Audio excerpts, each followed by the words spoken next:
This podcast is a member of the Voices of Wrestling Podcasting Network. Visit voicesofwrestling.com to hear the rest of our great podcasts, as well as show reviews, columns, opinions, and updates across the world of wrestling.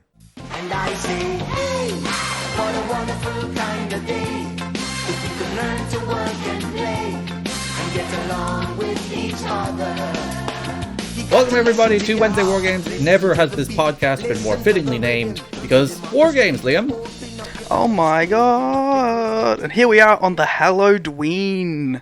Yes, we're spooky days of spooky. Ghosts are ghosting all over the place. Zombies are coming out of the ground and all other assorted spooky things. Spooky chicanery. You wanted a spooky theme song, but I shot it down because I'd have to edit it in, and that's work. It would be the same amount of editing as for our normal theme. That's untrue, because you know the way we have the Voices of Wrestling intro. You are listening to the Voices of Wrestling podcast. Yeah, I have that plus the Arthur theme song pre-edited, so I can just dump it on the front, so I don't have to throw it on every week. So if I were along with each other, we'll never get along with each other. Only NXT and AEW should get along with each other. That's the metaphor. That's the metaphor. That's the reason I picked that song. Sure. But yeah, so if we change the theme song, I'd have to freaking download the Voices of Wrestling thing, and then get the theme song and line up the theme song and make sure the theme song is not too long, so we can't claim fair use to PBS. Fair use to PBS. It's a whole ordeal. So I said, as a compromise, you can sing your spooky theme song. Go ahead. Oh no! Let me pull up the lyrics to Poppy's Scary Mask. I've put you on the spot. Who's Poppy? I don't know who Poppy. Okay. So, a little fun fact about Poppy.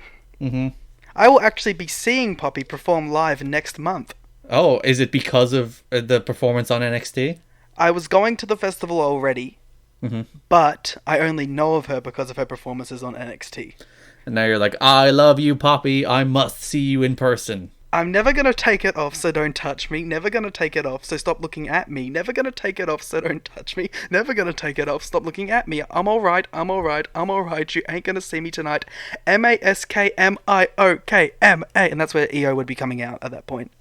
Nice. I assume that's the song she did tonight. I paid very little attention. Well, if you paid attention to the podcast last week, I actually said that they're basically using this song as her theme without using it as her theme. And then she came out to it this week. So, victory lap? You gotta fight All Elite Wrestling with Rick and Morty. We'll wait to get into that. Yeah, so AEW won last week. We'll talk about AEW this week. AEW kicked off. As is tradition. It is tradition, yes. We're 4 weeks in a row. AEW kicked off with Tony Schiavone and Cody Rhodes driving in a limo, or getting into a limo at the airport. Why did they abandon Dustin? Why did he have to get a cab? Yeah, it's like, why can't he get in the... It's like, no, we want to have a chat. Dustin, find your own way to the building. Poor Dustin. He never gets to ride in the limo. How do you know? Maybe he always gets... Maybe this is the exception. Maybe he had his own... what did it say on the side? Fancy limo or something? I remember being laughing at the fact that it just said fancy limo on the side. But yeah, this was a bizarre... Like later in the show, they cut to Tony having a 3 or 4 minute chat with Cody in the car. That sucked, man. I'm like, they didn't... It wasn't even there to say... He didn't ask Cody anything interesting. Tony just told an old-timey story. And I am all for Tony being happy and old-timey. But that was stupid. Is Tony Schiavone just Cody Rhodes' manager now? Yes. There's sexual tension between them, I must say. I didn't pick up on the sexual tension between Tony Schiavone and Cody Rhodes. You watched that car scene where they're driving and Tony's telling his story. He did keep touching his leg, didn't he? Yeah, and the way Cody looks at him as Tony's telling his story. I'm going to write some... Coney. Coney is their shipping name. Nope, it's definitely not that. No, that's... Well, what else would it be? Toady? Schiavonodes. Are we going for Toady? Choney. Yeah, whatever it is. I'm writing fan fiction. Roni. It would be said there's some writing going on. I was going to say, speaking of writing going on, but I don't think that's a good segue. Well, yeah, the horse died this week, so yeah, there's not much writing going on at all. No, are we really going to skip the big segment in between these? Oh yeah, they put this out on Twitter. I'm not a fan of Tony Khan being on the show in any capacity. But like, especially after he explicitly stated for like the entire run up to the show that he wasn't going to be on screen. Yeah, because this show opened with Jon Moxley barging into the office of Tony Khan. Tony Khan explains to him that him against Kenny Omega is now an unsanctioned match, and Jon Moxley shouted at him for a good 90 seconds. I don't like authority figures in general. I don't like company owners making themselves characters on a television show. And I don't like how many unsanctioned matches they're doing. This show started with two things I'm now, in retrospect, did not like. See, the problem with this angle is it didn't need to be Tony. Arguably, it would have made more sense if it was one of the EVPs, because Moxley could have called them out on having a personal bias in stopping him from getting a win over Omega. I don't know, I'm a fan of having like a nameless, faceless championship committee. It's like the championship committee have not sanctioned this match. What if it was the championship committee, but it was Tony Khan's voice? But they didn't name that it was Tony Khan. It's the Vince Russo man behind the wall thing. You're going back to 2000 WCW. The man behind the door. Yeah. But yeah, matches are made by some nameless, faceless championship committee, and that's it. That's all I need. We know that the Bucks and stuff are the ones who are making the matches. That is canonically what's happening. My problem is it could have just been an EVP, and it gives Mox a reason to like say this is some sort of personal vendetta against him. Is that what's happening though? Is that canon within the television show? Is that being the elite nonsense? It was being the elite that was reflected on the shows. Where Nick booked the matches. I consider being the elite canon adjacent. Oh, should I give you a breakdown of the Halloween episode that aired today? We definitely do not need that. We open the show with an actual good thing. Hangman Page against Sammy Guevara. As I said, very sad news. Hunter Horace Hemsley died. R.I.P. I know. Hangman, but the reason I wanted to bring it up was Hangman did accuse Chuck Taylor of murdering his horse on BTE today. Well, that's certainly a thing. No. Poor horse. And then Chuck said it now. It's probably just old age, man. I was going to sing 5,000 Candles in the Wind, but I forgot the tune of it, so, well. We've all been spared. I say as I sang Poppy at the top of the show. We truly have. But yeah, we opened the show with Hangman Page against Sammy Guevara. This was a really good match for Page. I think Page desperately needed a match like this. And I think it also speaks very strongly to Sammy Guevara that him losing like this to Page actually helps Page. You know, he's not just a nerd running over him. I think Page, he felt more important coming out of this match than he went in, especially because the crowd loved him. He also didn't go 20 minutes with him. Thank God. I really liked this match. Sammy is really showing up in AEW so far. He's one of the 4 or 5 undercard guys that they've consciously made an effort to elevate, and he's stepped into the role. Like, if you had said before AEW that Sammy Guevara will be in a featured role in the big heel stable, I'd be like, really?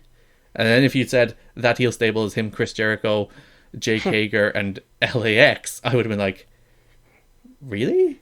You can stop calling them LAX now, as they're now officially proud and powerful. I don't know, they said it in the pay-per-view promo, but they still don't specifically call them proud and powerful on the show.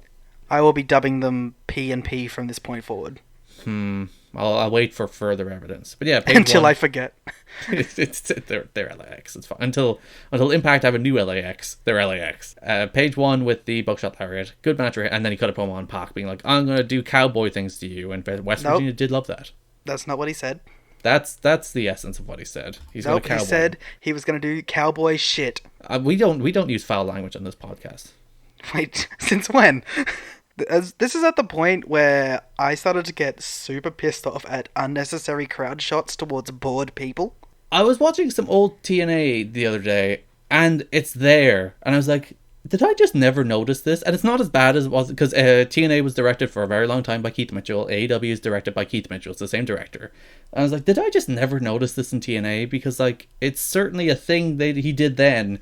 And yeah, it's just like... Was he still doing it towards his, end of his TNA run? Probably. I never bumped on it as hard in TNA as I do here. It is there. As I said, I think it was Bound for Glory 2007. And I was like, oh, he's always been doing this. But it wasn't as egregious, and as I said, I didn't bump on it as hard then.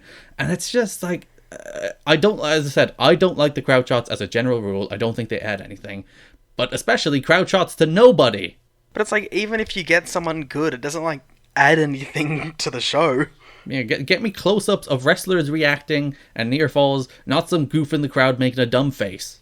Cut to the title belt. Yeah, show me that pretty title belt. Even though there's no title belt in this particular Hangman Page. I'm just saying, it's not like there was only crowd shots in this first match. We went to our second match, I think, ballsy match. Hikaru Shida defeated Shanna of Portuguese. They couldn't decide if she was Portuguese or French, because she was announced as being from France, I believe. Portuguese born, but now residing in France. That's far too complicated for me to keep up with. Who generally works in England and Japan. I really liked this match. I liked it a lot. I thought that everything before the commercial break was kind of bad, and then they really shot into another gear, and everything after the commercial break was actually really good. I hadn't seen Shanna before. Had you? I thought it was Shanna McKenzie when she was coming out. Shazza McKenzie. Yeah, sorry. I'm all over the place with names this week. I just saw it. Apparently, so did a lot of people, because Shazza McKenzie tweeted that she got a lot of well done tweets directed at her. Well, you know what? Take the credit where you can get it. They probably should bring in Shazza, to be honest. Yeah, you can do worse. But could you imagine on Raw? Like she does probably, the 4th or 5th from top of the women's division right now. They might be setting her up for a Rio challenge, who knows? But she hasn't been on Dynamite yet. And Shanna is a complete unknown, like to the vast majority of the audience. Even she hasn't been in Stardom in a few years, I don't think. So it's not like she's super relevant there. Imagine that match on WWE television and how much it would die, and that match on AEW television and how much it was a good match that the crowd honestly got behind. Yeah, both of these two women are you can put them on any Dynamite now and they're gonna get a reaction. Yeah. So do you think Shida against Rio is the title match? It seems that's the way they're building, but I think we're probably only gonna get one women's match on the pay-per-view, and it might be a tag match with B and Jamie Hayter versus Britt and someone. Yeah, you can't leave Rio off the pay-per-view though, can you? You put her on AEW Dark gear. Dark, yeah. Because next week is Go Home, and they don't really have Britt and Bia is the pay-per-view program. It feels like I'd hate if they did a tag. That's a singles, right? I mean, maybe, but why else would they bring up the partnership except maybe just for that match? I would have said just for that match, just to give that match kind of a built-in story and a reason to exist. Speaking about that match and this match, these last 2 weeks have really, just with these two matches and these introduction of these two new women, they have shown me that the AEW women's division is already getting better, because it was the most criticized, and rightfully so, division in the company, and it's getting better and better each week. And the women are getting over. As much as you people can rag on Britt Baker for being a dentist. Wait, she's a dentist? I know, it's a shocker. She wasn't on this show, and they still probably mentioned she's a dentist. They did.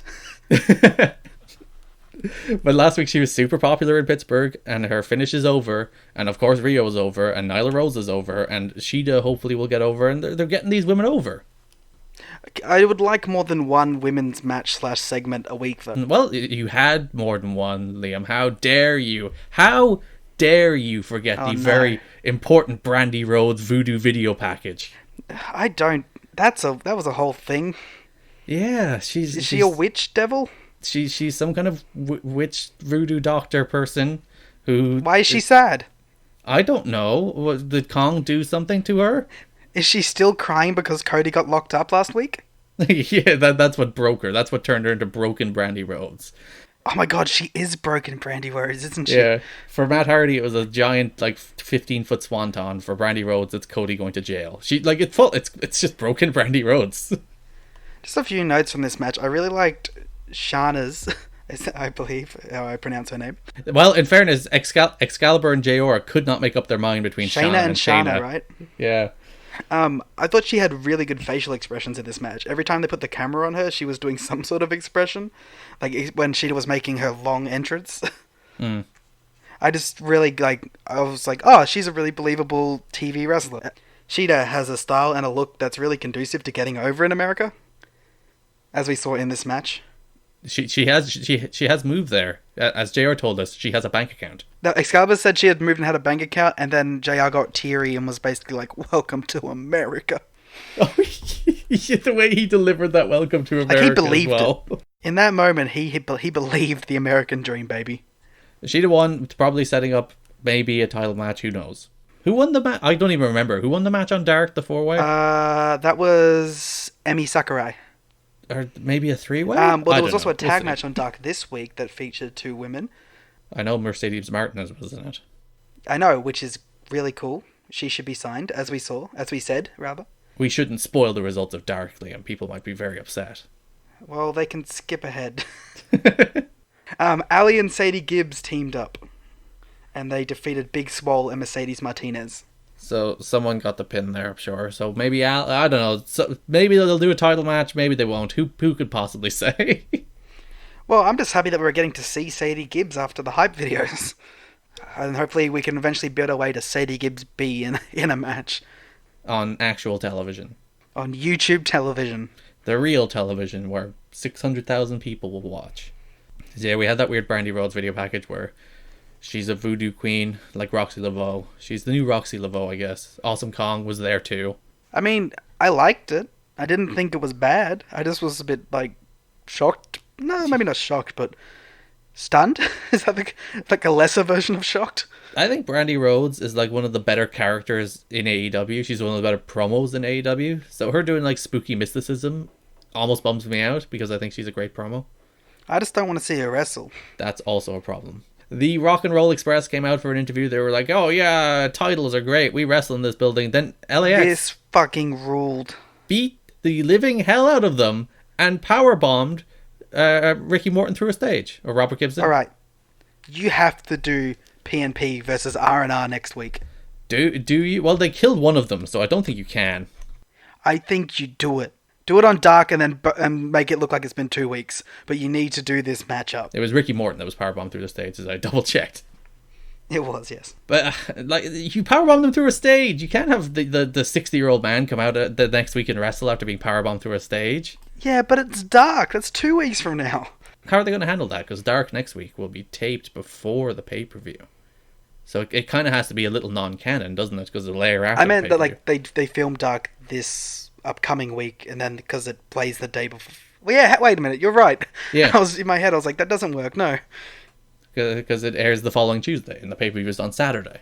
Are we gonna get like the NXT thing where they have to overdub commentary lines? I hate, and Ring of Honor do the same thing. It's just arrange your tapings so that they happen after your pay-per-views. Why Or is that just so use hard? People who it won't affect no matter what, people who aren't on the pay-per-view. But yeah, they beat the hell out of them, and then the Young Bucks are like, hey, don't beat up us from the future. I'm glad that they're doing something to try and get PNP over, because I feel like they've done a bad job at it so far.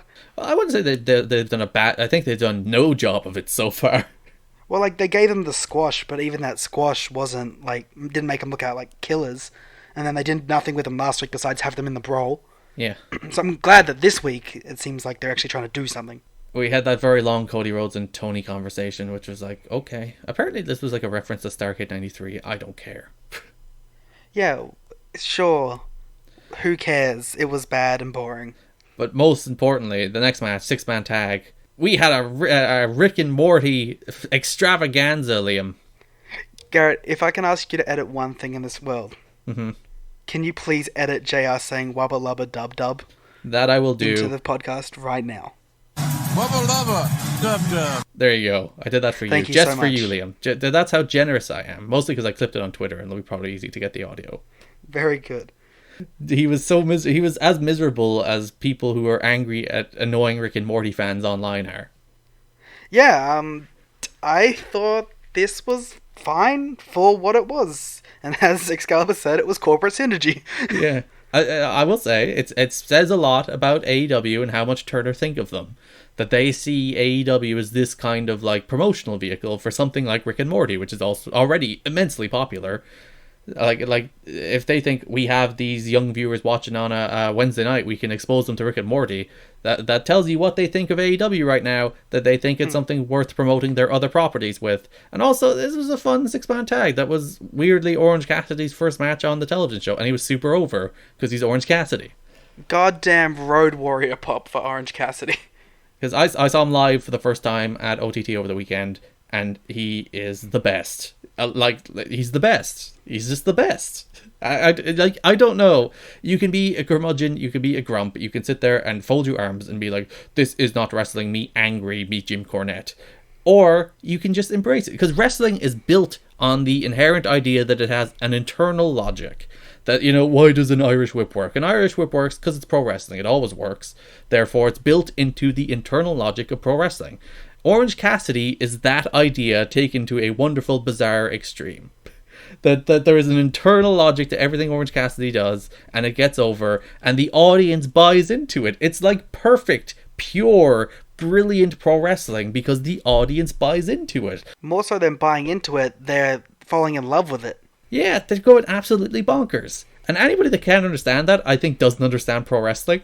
Because, that's the purity of pro wrestling. You get the audience to believe in something that is not real, even when it looks as absurd as the stupid fake super kicks that he throws at people's shins and get pops. That's pro wrestling. As its most pure, brilliant form. And if you don't like that, I don't know what to say to you. You don't like fun. Get out of here and be like, oh, they're wearing wigs and doing Rick and Morty spots. It's fun. Shut up. Wubba lubba, dub dub. Wubba lubba. I love the way he left the pause between the wubba lubba and dub dub. It's like, wubba lubba, dub dub. He was so cranky. It was great. It was fun.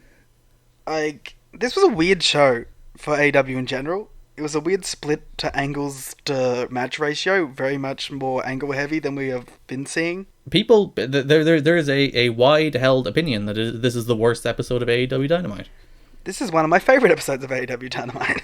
And I think the direct split between the people that will like this episode and the people that won't like this episode is the people that are willing to accept an element of fun in the wrestling show. Before we go, because we don't really normally do an overall thoughts for these shows, what is your overall thought of this show without going into spoilery territories for stuff we haven't covered yet?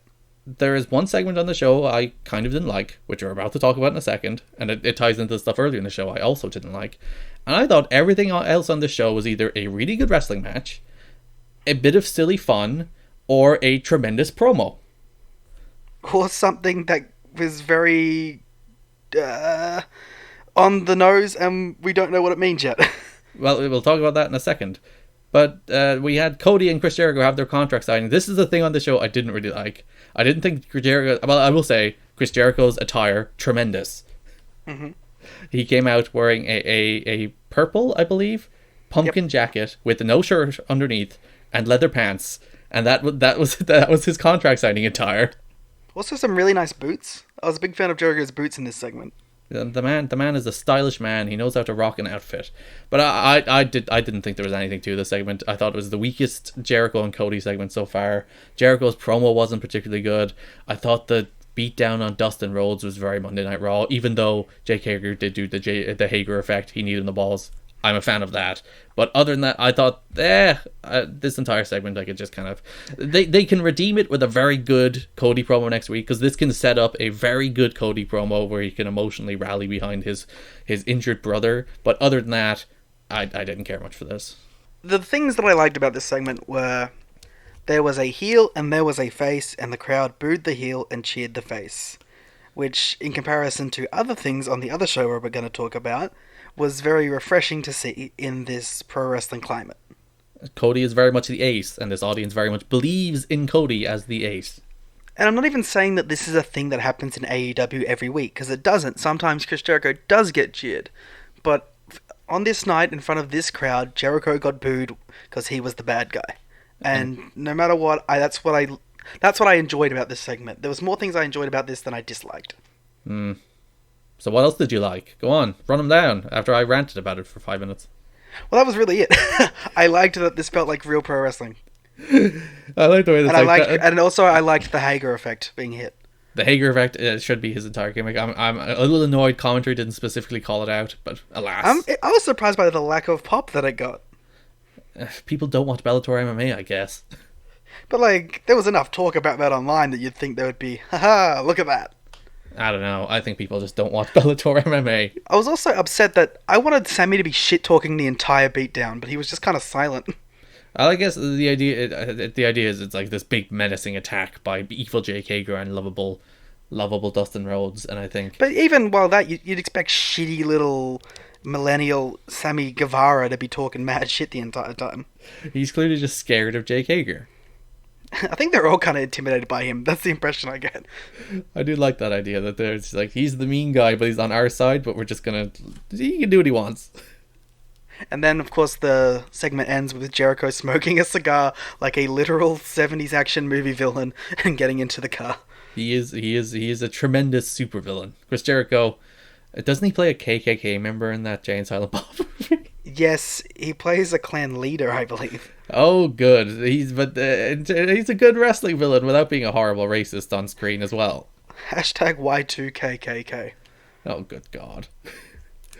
We got the thing you probably most want to talk about on this show. Kenny Omega came out and he was interrupted by another Undertale video because all of Kenny Omega's character development happens in Toby Fox created content, where they teased that basically the implicit idea of this video was that there was a lion that looked distinctly like the New Japan logo trying to lure Kenny back to some kind of dark side. It was the lion's mark. New Japan was trying to steal Kenny back. It was an off-brand version of the lion's mark for copyright reasons. No, that was the goddamn lion's mark, and that was Ibushi holding the G1 trophy. Yeah, he's like, your best friend abandoned you, and they showed like a silhouette of Ibushi with the G1 trophy that was obviously Ibushi, and then Sans showed up to help Kenny Omega through this tough time in his life. But yeah, there was a leak yesterday that the New Japan and AEW relationship is basically a done deal or close to being a done deal. And that a storyline had already started. And this certainly seemed like it. Yeah, and just to, go onto that a bit, the Redditor post apparently has some credibility because they have successfully predicted pay-per-view dates and locations before. Which ones? I don't know. I didn't delve that deep. All I know is that in their previous Reddit posts, they had predicted the correct dates and locations of pay-per-views. All right. I'm assuming Full Gear as one of them. But yeah, that like when we talked about this before, like AEW even launched, I was staunchly like AEW and New Japan will end up together because I think we both thought that was always going to be the end game. Because that was always the gravitational force. Like, play it to the end. What do these people need? What does New Japan need from Ring of Honor? It was really at the stage of AEW launching, it was production capacity, and they don't need that anymore. And you can see that relationship has fractured through the year and become less and less relevant. What does AEW need from New Japan? Probably stars. Having Tetsuya Naito and Kazuchika Okada and Hiroshi Tanahashi on your shows helps because all of those men are stars. And Kota Ibushi obviously is probably the biggest one that they can probably incorporate into AEW storytelling and has already been in AEW lore at All In. And Okada, of course, as well. And obviously you're going to have... Well, as far as we know, and we assume that Chris Jericho will be on Wrestle Kingdom. Yeah, him against Tanahashi. Probably against Tanahashi. What I think maybe perhaps defending the AEW title against Tanahashi. Like, currently my thought is that Jericho will defend the title against Tanahashi in the co-main event of the second night. That would certainly be a way to kick off that relationship. And it'd be a hell of a match, and we get to see Tanahashi on weekly wrestling television for the first time since TNA? Since 2018, well, I guess Ring of Honor, I suppose. Oh, does that count? Is that even weekly? It barely shows. It's not even television. Do you think... I should go slightly off center for a second. In the way that there's, like, really cool Impact fans who get very passionate about certain topics, do you think there's going to be very cool Ring of Honor fans who are going to get passionate about me saying that it's barely a TV show? You see, I would have said yes, but they don't seem to. There's the Matt Taven girls, okay, who staunchly support Matt Taven. There's a group of female fans on Twitter who are big fans of Matt Taven. And all power to them. I mean, I believe it. Look at that. Look at that mohawk. Other than that, I don't see much in the way of, like, all of ROH diehards from like 2006 have already moved on. It's not the same company anymore. So they've all like everyone that would have attended those shows, everyone that would have loved like Bryan Danielson and Ring of Honor, I think has already moved on from Ring of Honor. So what they have left is I don't know. And then when you look at like who loved Ring of Honor in 2017, it's AEW fans, it's Elite fans. So they've already moved on too. So like, who are the diehard people who are like, I love Cheeseburger and Silas Young? You know, I don't think there are many of them. But to get back on track, I'm going to propose to you a question. Sure. By January 6th of 2020, will there be a known deal in place between New Japan and All Elite Wrestling? Yes. That is your firm prediction? I would have said yes even before that supposed leak yesterday. As I said, the gravitational force of the wrestling universe would have pulled these two together before long. We are two who never wavered on this idea of this happening, and I'm glad to take that. There's little pot shots coming from both sides, and people are like, "Oh, you know, there's bad blood, but like good business always, well, not always, but usually trumps bad blood." But also, are you going to trust Kenny and the Bucks in anything they say about that kind of stuff? No, they're always working. They come from the Chris Jericho school of always work and never believe what they say. Kenny Omega tricked people for 2 years straight about thinking he was going to the WWE. You're really going to trust that when he says, "Oh yeah, New Japan hates us"? That was contract leverage as well, though. Yes, but you know what I mean. Like, they worked people so hard that the companies believed it. That's true. What I'm looking forward to is possibly two of my favorite companies at the moment interacting, and I think it'd be great for both. I think it'd be great because All Elite Wrestling from the start has said they want to run shows in Japan. And New Japan currently have New Japan of America. And I don't think they're going to be going for weekly TV in America. I think they'll be going for big events and tours. And you know what would really help draw those cards? Having people like the Bucks and Kenny and even younger people on the roster that could eventually be built up. And also AEW would be a very good excursion destination for... Yeah, I would like Shota or should I say Shooter to come in and team with his dad. Yeah. We've separated a child from his father. We can't do that. It's immoral. It's immoral for New Japan and AEW not to mix. And plus, it started becoming even more obvious to me last week with the Stardom stuff being brought up more and more, which continued today with Shayna. I'm going to switch it every time. But like, it just seems this is going to be the deal, and we got the leak, and this happening on the same day, teasing a storyline, and a storyline seems to be happening. What about this? Do you think that it's going to lead to Ibushi and Omega? Because that seems to be the idea that most people on Twitter think. Well, the problem is, I would have thought this was built to a dome match, but it kind of can't be. I don't think those two are going to have another match until they're main eventing a 40,000 plus building. Like, I don't see them redoing that match for anything less than that. What are your thoughts on... there's a lot of people out there on Twitter, on the Voices of Wrestling Discord, that are saying that they think this is just Kenny being Kenny. They wouldn't have used Ibushi's likeness. They wouldn't have put the literal lion mark on the screen. It wasn't quite the lion mark, Liam. It was a very similar an Undertale reference. It was an Undertale version of the lion's mark. It was the same colours. They used too much of what would be New Japan's intellectual property for that to be Kenny being Kenny, I would have said. Yeah, I think this is firmly in the realm of there's going to be a deal. I might be wrong, but I'm never wrong, and Garrett's never wrong.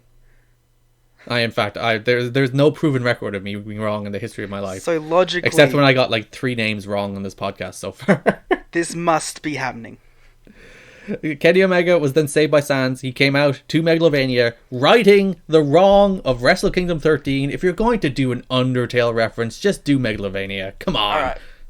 I like Megalovania as much as the next guy. It is my alarm. It is the song that wakes me up in the morning. At 11 a.m. when I have to wake up. But Hopes and Dreams, and specifically the remix that Kenny uses, is an amazing theme, and is actually probably my favourite of his themes. It's not great entrance music though. It doesn't have oomph. It is. It's perfect babyface entrance music. No, it's not. I will fight you. It's got the build up. I'm not going to start singing Hopes and Dreams on this podcast. But it's going to be the rest of this podcast. You singing. The rest of this podcast is just going to be talking about New Japan. What are you talking about? This is already probably going to be the longest episode ever, so just keep going. Well, it's the one I'm most impassioned to talk about so far. Your hot takes about Undertale music. Well, speaking of hot takes, what do you? Some people that I saw on our Discord, We own it. Said that they thought that the whole Omega Mox feud was booked weirdly on this show because Kenny came out and had a fun cosplay match in this next match, while Mox was treating it like a blood feud. Yeah, it's Halloween. That's what I said. It's Halloween. It's Halloween. I don't know. I'm like, I get the complaint, but I don't know. It's Halloween. He came out to Megalomania. Did you expect He the was dressed Elite, as Sans. who have come out as Ghostbusters and the New Day in previous Halloweens, to not do something wacky? Yeah, Kenny Omega once dressed as Jasmine from Aladdin on a wrestling show for Halloween. And it was fine cosplay. I will say, very upset with the Young Bucks for just doing the Street Fighter thing again. Come on. Yeah, I was bummed out by that. And why couldn't they have done an Undertale thing? Yeah, they could have been Papyrus and... Oh no. Forgot her name. Fish Lady? Undyne. Undyne, there we go. Yeah, there you I go. was going to say Iodine. I've only played like the first 2 hours of Undertale, so... I have only watched a number of Let's Plays and listened to the music repeatedly. So at first, I bought the album on the music album on Steam, so I paid for the music. I downloaded it on Spotify. I'm streaming it legally. Then we had the Elite against Angelico, Jack Evans, and Kip Sabian, and I loved this match. I thought this match was great. They could do a version of this match, the Elite against just any random 3 people on the roster, give it 10 minutes every week, and this audience would just eat it up with a spoon. The Elite were probably the most over they've been so far. They were way more over here than they were even on like the first episode of AEW. Like everything they did just got a monster reaction. And the thing that I thought was super interesting about this too was that like you can do this match whenever and it can fit any storyline. Just chuck the Elite out there, chuck 3 other people out there, and you can run it every 3 weeks in a build to a pay-per-view, and that you have a week where you don't have to do anything and it'll be fine. And dress Kenny as Sans. And dress Kenny as a different gamer moment each time. Kenny must love Undertale. Do you think he loves Undertale more than he loves Mega Man? I think he loves having a direct connection to the creator of Undertale. Yeah, he's had a good month. He got a song in Smash, got a song on national television in front of 15,000 people or whatever, and nearly 1 million people on television. Good week for a good month for Released Town. Yeah, I was going to say Release Town. I did want to mention the fact that this was technically a Super Smash Bros. Ultimate cosplay, as both Ken, Ryu, and Sans are all in that game. That's true. So if you wanted the correlation, there it is. There you go. The everyone is here.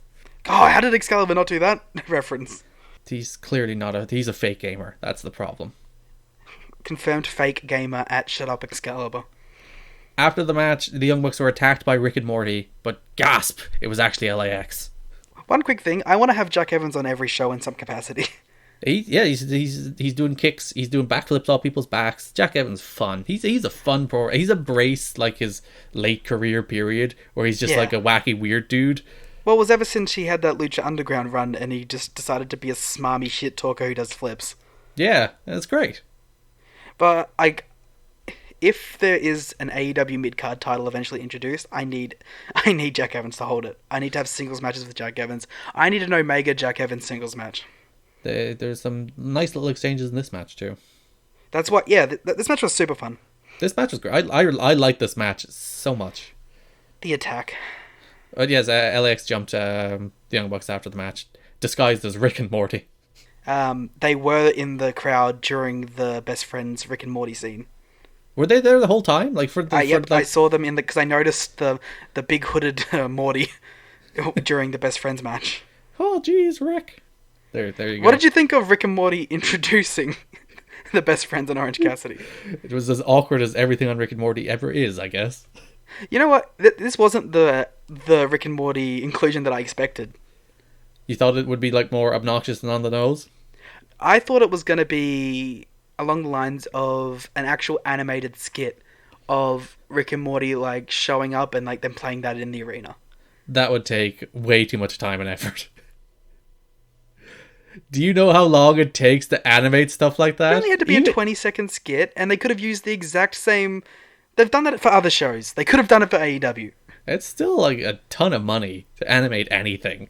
Sorry. There's a reason it's been 2 years since episodes of Rick and Morty. You a big Rick and Morty fan? I watched most of season 1 and I'm like, this is okay. It's not for you?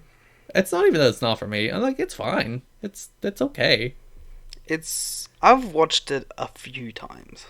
I neither like deeply dislike it or deeply like it. I think it's just there. Dan Harmon, a big fan of Community, but I'm a big fan. Well, I was. I don't really know if I'm a big fan now. I used to be a fan of the Harmon cast. What does he call it? Harmontown. Do you think some of that has aged poorly? No. Do we really want to get into this? No, we don't. The Librarians came out and everyone's like, oh no, it's Librarians. But then John Moxley showed up and murdered them. It was great. Mox is great. Great promo. Give that man a mic. People were like, give him a mic, give him a mic. I said last week that it should be meaningful. It should matter. They should give John Moxley a live mic when he has something to say.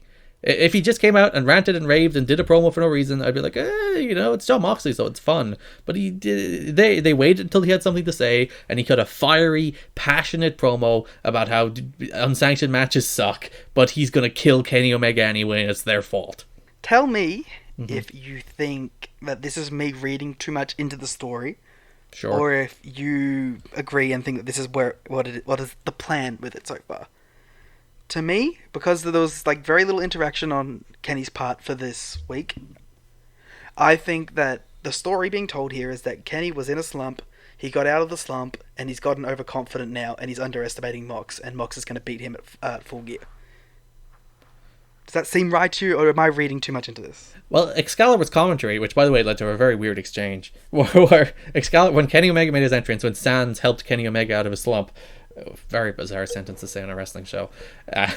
Excalibur was like, Kenny Omega's been in a slump, he's going through some bad times, but now Kenny Omega's back. And JR was like, so you're saying he's been suffering from mental illness? Yeah, this was weird.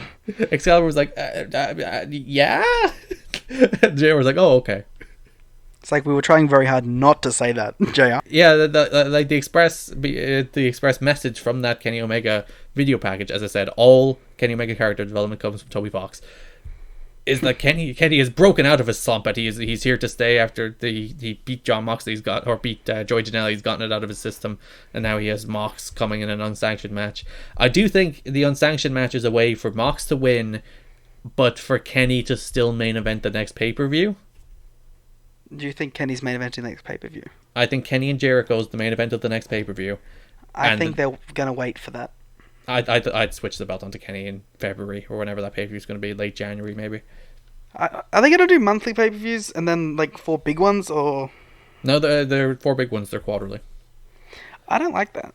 No, I think monthly is maybe too often. Bare minimum, I'd do one every 6 weeks. Yeah, that's what I was thinking. Because like that's what this build is. It's a 6-week build, and I think it's fine. Every 2 months. 2 months would be my bare minimum. My ideal is every 6 weeks. 8 pay-per-views a year, give or take. But yeah, that would be my main event of the next pay-per-view, to move the belt onto Kenny. I think you'd be pushing it too far out after that, and it would be delaying it for no reason. And Mox can move into a program with Pac or somebody. Interesting, because I think you wait until Double or Nothing 2. Doubler or Nothing. Do you keep the belt on Jericho the whole year? I mean, yeah. Didn't he win the belt at All Out? Yes, so it would be a one... Double or Nothing would be May, so that would be the second pay-per-view, so it would be 8 months. I guess. I like Jericho. I mean, so far Jericho's been a perfect champion in representation. Yeah, I still don't see him as a long-term champion, though.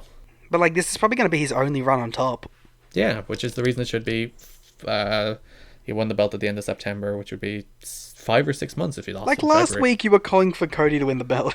Yeah, I want everybody to win the belt. Just share it. Yeah. What were we talking about? John Moxley cut a really good John Moxley was great here. He cut a really good promo on Kenny. You know what wasn't great? The main event tag title tournament match? Sure. Dude, I wouldn't have said it was great, but I thought it was a really good match.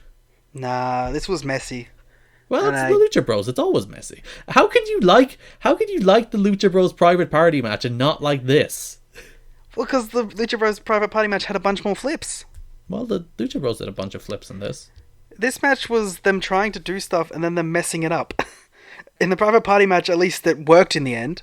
Kaz nearly died on that run off the apron. He nearly died on that runner in the end. There was like a solid 20 seconds of Phoenix trying to get an armbar in that led to nowhere. I don't know. I would be like, oh, greatest match ever, but I thought this was a good main event. As this match was going on, it seemed to me that the Lucha Brothers were like, oh, we're not winning. Well, you said to me during the week that I think SCU should win. After this match, do you stand by that take now that they've won?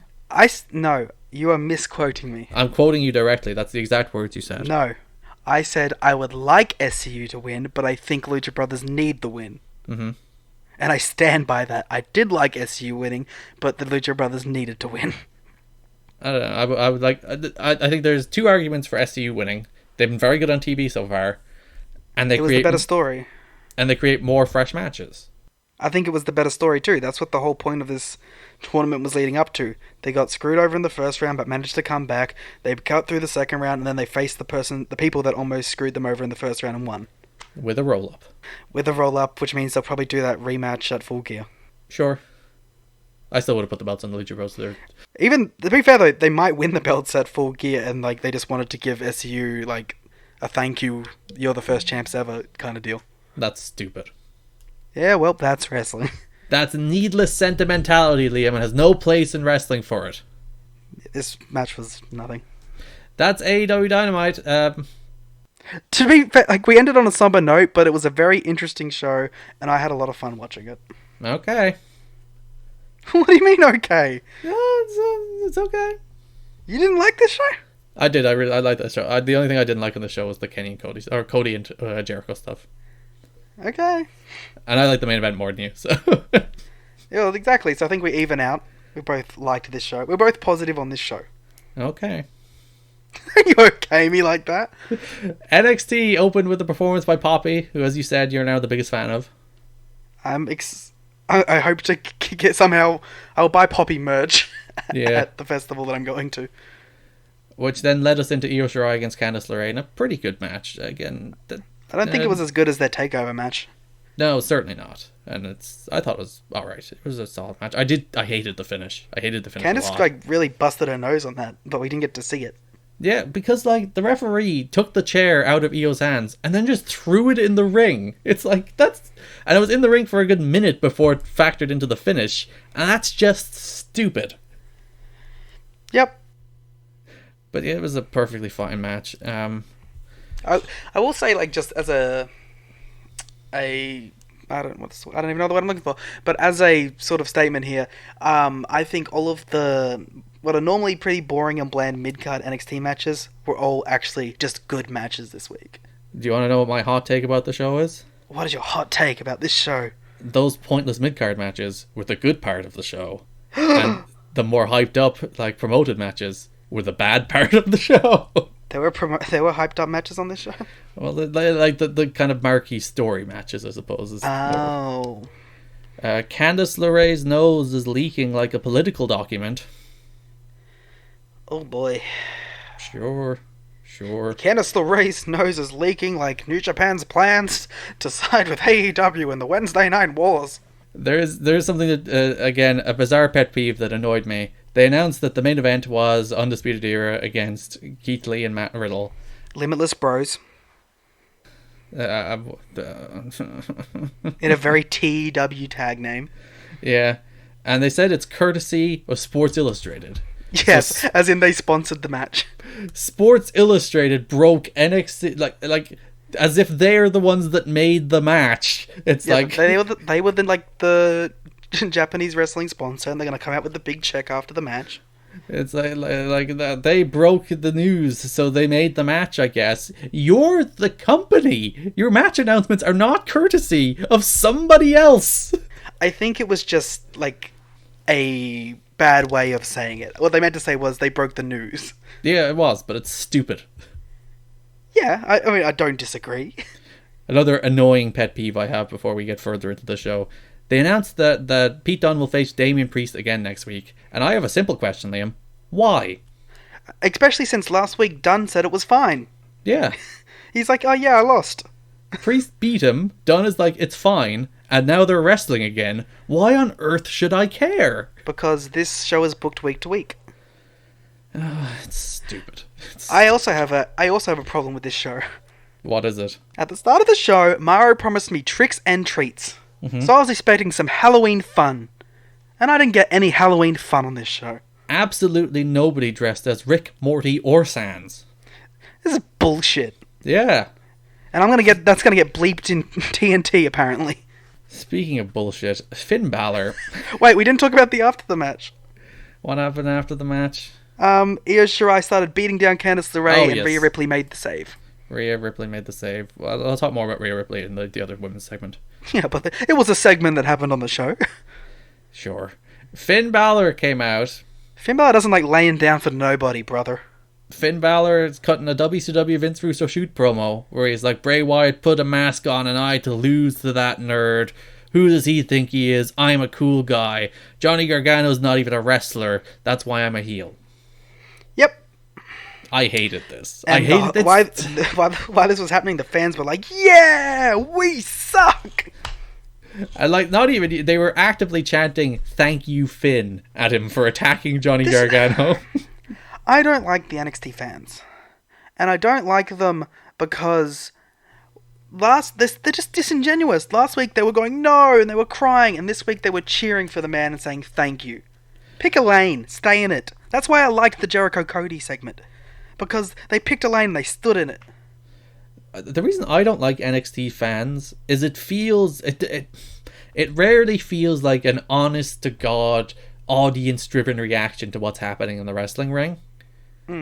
It feels performative. It feels like this is our show. We're rooting for it. We're gonna cheer. It's not like we love these people, but it's also the wrong performance. That's They're true. doing the wrong reactions. And that reflects a broader WWE trend of a complete inability to manipulate their audience and get over heels.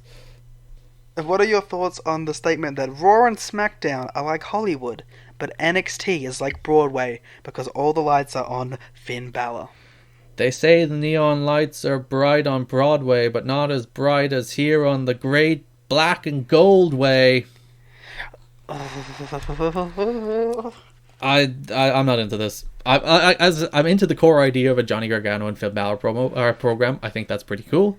I think this explanation of the heel turn is stupid. It's Vince Russo nonsense where he's like, curses for having me job out. They had such a good and clear-cut story to go with. Johnny Gargano replaced Finn Balor as the heart of the brand. And now Finn Balor's back and he's upset that the fans turned on him and picked somebody else. And instead they had to go for some cringy bullshit and it's bad and I don't like it. So many boys in the back aren't wrestlers, Liam. They should be fans. They should be in the crowd. Stupid. This is stupid. Bronson Reed and Shane Thorne had a good match. No, we're not going past this. You know what's extra upsetting about this? What? Last week, we were so excited. It was a good turn. We were so excited and we were so hopeful about this feud, and this is what they done the next week, and now we're sitting here and we're mad. It's stupid Vince Russo bullshit. Why do we have faith? But you never should. That bicycle kick was so good last week. Like every replay I've seen of it since, it's like, oh, he killed him with it. It looked great. Or the Pele, whatever. The when he did the overhead kick to Gargano.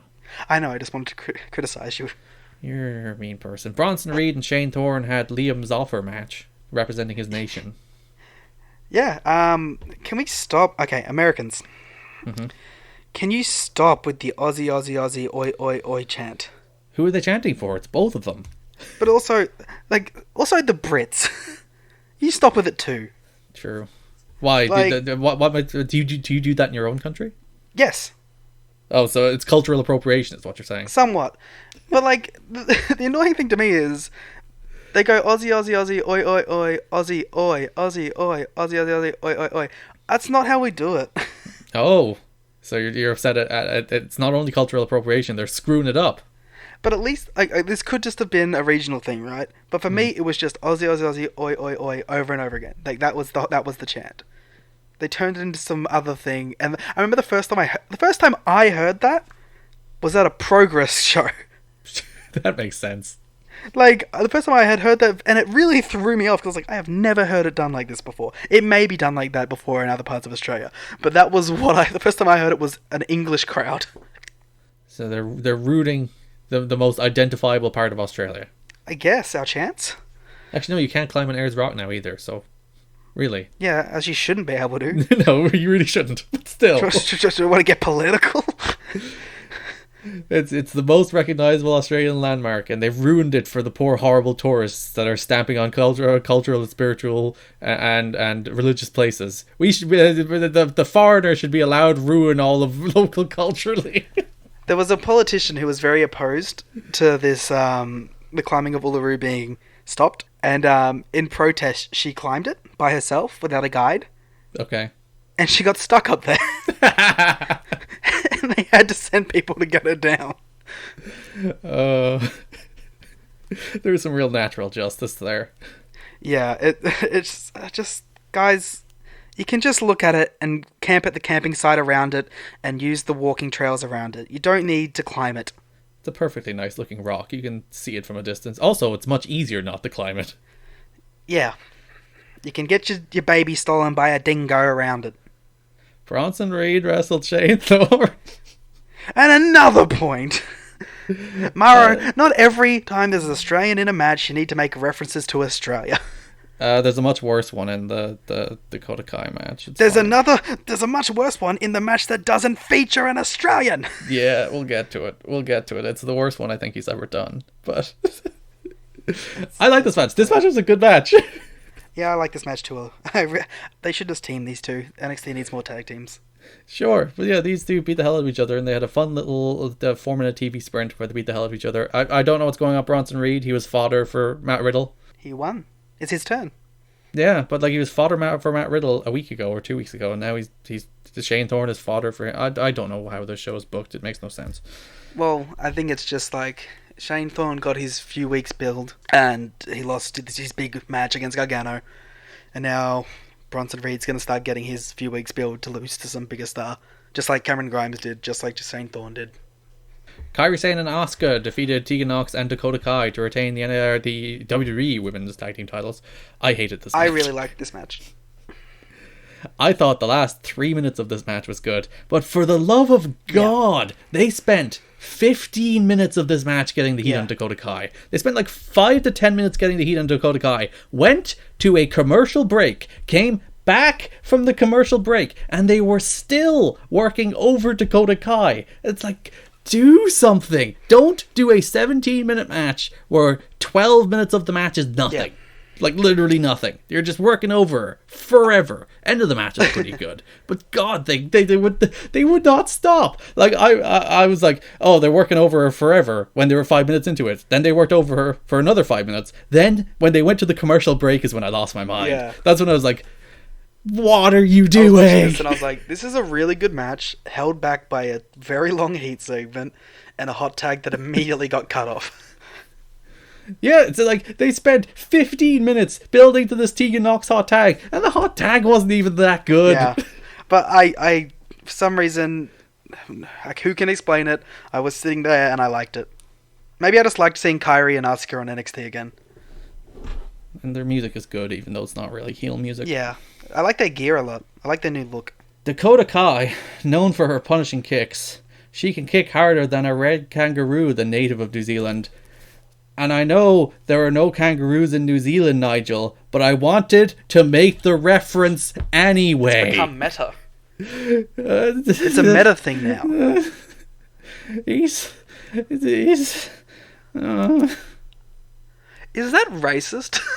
I think it's a little. Because he's like, I'm just going to make a reference to Australia, even though she's from New Zealand. I don't care. It's definitely not cool. Oh, Liam, you know what I just realised? What?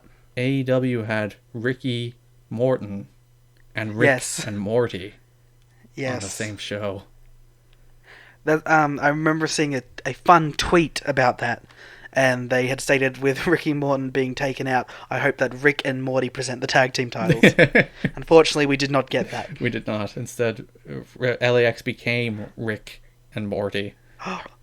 Oh, we forgot to mention such a great point of that show. What did you think of the Rick and Morty ring? Oh, I thought it was pretty cool. I thought the green portal things were cool. The turnbuckle cover or the ring posts. They should have just gone the whole way and had green ropes. Oh, jeez, Rick, why are the ropes so green? There's my Morty for you there, Liam. I'm not doing a Rick. Do a Rick. response. Just burp and be drunk. I don't have anything that'll make me burp. Oh. Yeah, you liked this tag title match. I thought it was stupid. I thought it was pretty fun. Oh, God. I have Larry Sonka's reviews open, so when I'm running down the shows, let's just make sure I don't miss anything, and I still miss so stuff. You can get your points. Yes, but it's really just to get stuff in order. And Larry, I like Larry. Larry's the best. But he says in his match thoughts that they worked a great heat segment. Larry, it was 15 minutes long. I don't want to start beef with other people who are reviewing wrestling. And Larry's the nicest man on earth. Larry's great. But Larry... And while we're here, Joe Lanza, how dare you not like Orange Cassidy? Yeah, let's fight. We'll fight with people. Joe hates fun. Anti-fun police came out in droves today. Ironically, he would hate the anti-fun police. As much as I didn't like the tag title match, the post-match segment I thought was really good, more or less. I didn't really work out what the battle lines were until the very end, but... Really? Well, like people, when I thought Bianca Belair was a baby face, Nah, and then Shades of Grey. she came out and jumped Candice LeRae, and I was like, who's even on what side here? But And it's like, I thought Rhea was a heel for a long time, and it's like, oh wait, no, she's like the cool, badass Roman Reigns figure. yeah, so for some reason, the female Undisputed Era, which I again also DM'd you during the show, that the 4 Horsewomen at Undisputed Era are the exact same stable. And what did we give their stable name? Undisputed Women, I think you said. I was like, that makes no sense, but that's their name. They're undisputedly women. It's a fact. The Horse Era. But for some reason, the horse era ended this week when Hunter Horse Hemsley died. Oh, Jesus Christ. Sorry, it's the fact. The 4 horsewomen came out, or well, 3 of them, for some reason, and attacked Tegan Knox. Tegan Knox. When she goes to AEW and teams with John Moxley, that's if that's not the team name, there's no faith in the world. Oh, poor Shooter. Getting replaced. He can have a sister or a mother. Let's not get too deep. His mother is family Renee tree. Young. That's true. I've seen the art. Oh God. Not that kind of art. Okay. It's very wholesome. Tegan Knox and Dakota Kai got beaten up before Rhea Ripley came out. Rhea Ripley against Shayna Baszler feels like a big match. I know that's not going to be the takeover match because there's a War Games match, but when they get to Rhea Ripley against Shayna Baszler, I'd imagine that's who's going to beat Shayna Baszler. Yeah. Like I said a couple weeks back, Shayna's one of the highlights of this show for me. I like all of her title defenses, bar the Mia Yim one. Mm-hmm. I'm looking forward to this. I'm looking forward to War Games, Women's War Games. My one thing is though, they're stealing our SEO because it's called Women's War Games, and that's WWG, which is our podcast. That's your one issue. No, my one issue is that I wish if they were gonna do the Women's War Games, it would be the only War Games on the show. Like it's like when there's 2 Hell in a Cells and 2 TLCs, it's overkill. Just do one and good 2 one. Money in the Banks, and 2 Andre the Battle Royale. Yes, that's what I'm going with. Andre the Giant Battle Royales at WrestleMania. It's like 2 Royal Rumbles. Like, just give them. Theirs makes more sense anyway. Yeah. So the teams, I think, are Candice LeRae, Rhea Ripley, Tegan Knox and Dakota Kai against... And a mystery You see, there was 5 on the other side, so are they going to dump one of the horsewomen? I think it's... Do you want my prediction of who it's going to be? Go on. I think it's going to be Toni Storm. Oh, to make it 5v5? Yep. I was thinking it would be 4v4 and one of the horsewomen will get dumped, but that makes more sense to even out. I think they're going to do a big Toni Storm debut and put her on the babyface team. So yeah, the heel team is the 3 horsewomen, Bianca Belair, who's apparently a heel, and Io Shirai. How many... We all thought Bianca was going to go to Raw or something, but she's still around. Well, but this angle's great, and as I said, there was a face-off in this angle between Rhea Ripley and Shayna Baszler that felt hot. That felt like, this is a big match. I don't want to nitpick it too much because it was a great angle, and I liked Rhea at the end just booting one of the security guards. Because they had the battle lines drawn, security was there. William Regal came out, it's like, war games, grrr. And then Rhea Ripley The crowd knew what kicks was a happening security too. guard They in were the literally face. chanting for war games. They were chanting for us. They were. That was a chant for our podcast on You the should show. cut that bit out and just use it for the intro. Especially William Regal saying war games. Yeah. Cameron Grimes and Tyler Bate, again, the meaningless point. Well, this match at least had some story last week, but it's not going anywhere. Cameron Grimes and Tyler Bate had a really fun TV match. Yeah, I don't have any thoughts on it though. Like, it was there. I have one single thought on it. I was at OTT on Saturday, Liam. Wow, you got to see the match of the year. But Is that what we're going to talk about? No, nothing about that. Tyler Bate missed that show because of, quote-unquote, medical clearance. Yeah, because he's not medically cleared to get hurt on OTT. He sure seemed fine on NXT tonight. Just saying. You know what it was. They didn't want him getting hurt before he did a big TV match. A big TV match. Big TV match. For him and Trevor Lee, it's just, it cannot. Cameron Grimes. I will say the last 2 weeks of Cameron Grimes is the most I've liked him in a very long time, because he's a very variable wrestler who everyone's like, oh yeah, on paper he could be like the next big thing, but he can routinely be extremely boring. And the last 2 weeks he's been great. Killian Dane attacked Tyler after the match, so After distracting Bate, similar to distracting Boa. yeah, poor Boa. Boa wasn't on the show. I miss Boa. I do miss Boa. Stop constricting Boa. I made that joke last week. Get out. You're worse than Mauro. Oh, before we get into what I should be going to talk about, a hype video coming up. The Angel Garza pipe video, yeah. Yes, Flag Watch. Uh-huh. There was a flag this week. I think a new flag? I didn't maybe see. not. I've only ever noticed one of them, so you're just imagining them. But sure, go on. What's the flag? There was an Undisputed Era flag in their backstage warming up segment, but you could only see like a corner of it. But I had to make mention of any flags I see on the show. Of course. We got a nice little Angel Garza package with some WCW Hector Garza footage just telling For you that who he super is. babyface Angel Garza. Yeah. Sure hope he beats the bad Leo Rush? Yeah. Face heel dynamics on the show are weird. I like John Moxley and Kenny Omega are working like, you know, they're shades of grey there. Yeah. You can choose your side, but they're consistent. Yeah. Whereas everyone in this show flips week to week. It's bizarre. Well, next week he's going to come out and rip off his pants and like act all cocky and he's going to be a bad guy again. So, which brings us to our main event, the Undisputed Era against Matt Riddle and Keith Lee in a, I don't know, it was a good match. What are you grumbling at? the Limitless Bros. Actually, Mauro called them the Bro Limit Soldiers, so that's what I'm going to go for. I've upset you too. I've upset him into silence. Oh, jeez, Liam, they're the Bro Limit Soldiers. My physical pain. Oh, imagine the freaking Rick and Morty references Mauro would have made. I'm surprised he didn't make one as like a little shot. But yeah, this main event pretty good. Yeah, I thought it was alright.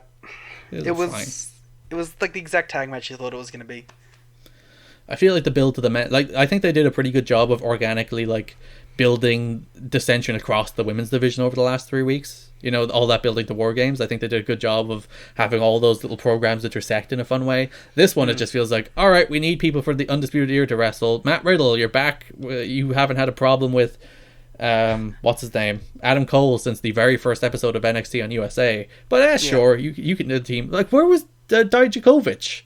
Yeah, well, I think he's going to get added eventually. They're doing a story where he wants to help, but Lee doesn't trust him. I think him and Velveteen are going to be the other members. Who's going to be the fifth on Undisputed Era? Well, it should have been him and Velveteen and then Gargano, and then it should have been Undisputed Era and Balor, but it seems we're getting the singles match instead.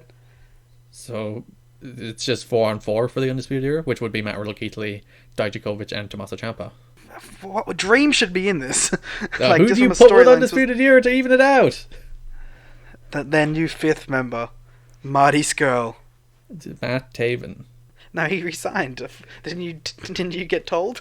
Who can they get from Ring of Honor to add to Undisputed Era? Marty Skrull. No. What do you mean, no? It's because I don't want it. Whoop, whoop. But yeah, that's NXT. Actually pretty good. I feel like we were like kind of being down on it, but it was a pretty good show.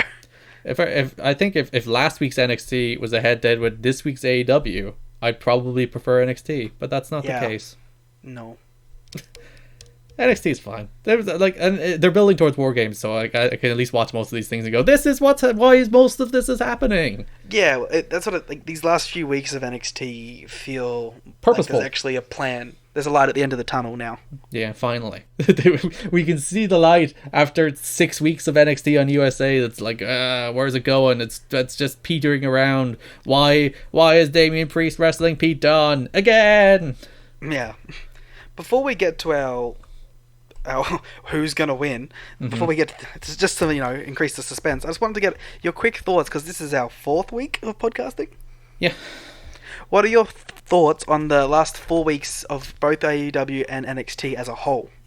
I think NXT started bafflingly mediocre and have worked their way. Well, not mediocre. The first episode on USA was actually really good, but everything since then, or the first episode head to head when they did the mini takeover, everything since then has just been kind of like, why is any of this happening? It's just it's some of it's really good, but why is any of it happening? And now at least they've started building towards War Games, and I think on the whole AEW have done a really good job of doing weekly television. I know people didn't like this week's episode because they hate fun, but on the whole, I'm into their programs. I think all of the key programs on the show are good. I think they've done a good job of elevating young people. I think they've had good wrestling. It's pretty much good all around. I can't complain about AEW Dynamite yet. The thing, well, with Dynamite for me, it's a weekly wrestling show that I look forward to, and that hasn't been the case for a while. And the crowds for Dynamite are just insane. And NXT, at least for the last 2 weeks, even though I haven't been excited for the show, it has won me over while watching. Yeah, they've had good matches, good angles, and only nitpicks at Mauro and annoying bits of Finn Balor's storytelling and other little bits and bobs. Macro level, it's pretty good. Yeah, and let's be real. As much as Mauro is a thing, we also do enjoy listening to him to dunk on him. Yes, the NXT segment would be 10 minutes shorter without Mauro to dunk on. So God bless you, Mauro, and I don't change. Thank you for the content. I'm still pissed that there were no tricks or treats on this show.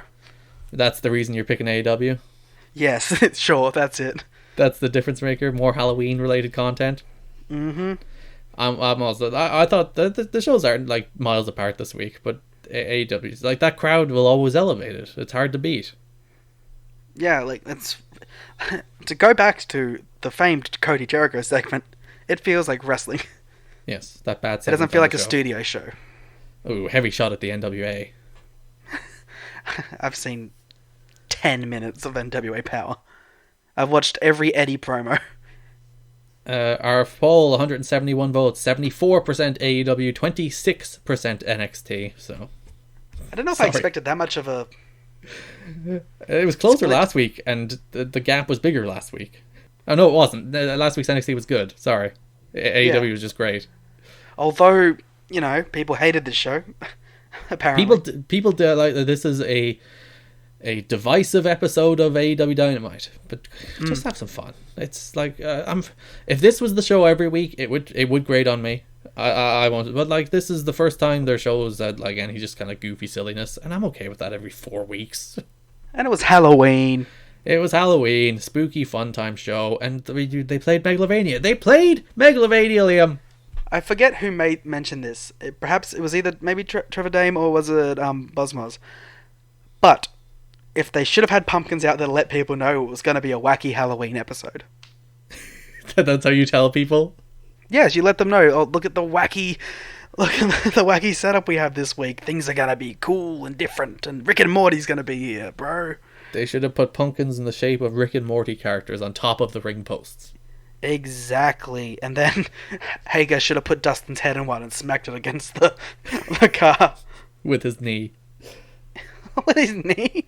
He should have kneed a pumpkin into Dustin Rhodes' balls.